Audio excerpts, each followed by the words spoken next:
The knuckle cracking question.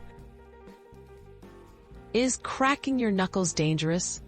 Many people have heard that the habit leads to arthritis, but is this belief actually supported by science? Today, we'll explore what really happens when you crack your knuckles and whether you should be worried about joint health. What happens when you crack your knuckles?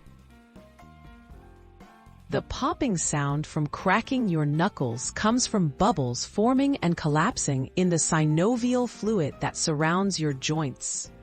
This action releases gas, creating the familiar noise. Importantly, there's no evidence that this process damages the cartilage or bones in your fingers. The origin of the arthritis myth.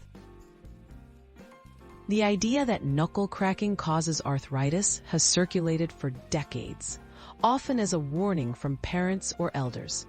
However, this belief appears to be more of a myth than a fact. The myth likely originated from concerns about disturbing the body's natural balance, but not from scientific research. What does science say? Multiple studies have investigated knuckle cracking and arthritis. Research consistently finds no link between habitual knuckle cracking and an increased risk of arthritis in the hands. A famous study even followed a doctor who cracked his knuckles regularly for 60 years. He didn't develop arthritis in those fingers.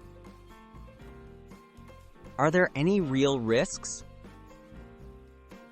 Cracking your knuckles does not cause arthritis, but excessive or aggressive cracking might rarely cause temporary swelling or reduced grip strength. For most people, however, the habit is harmless. If you ever feel pain while cracking your knuckles, it's best to consult a healthcare professional. The verdict, myth or truth? The belief that cracking knuckles causes arthritis is a myth. Scientific evidence shows no connection between the two. So if you enjoy cracking your knuckles, you can do so without worrying about arthritis. But always listen to your body and be gentle with your joints.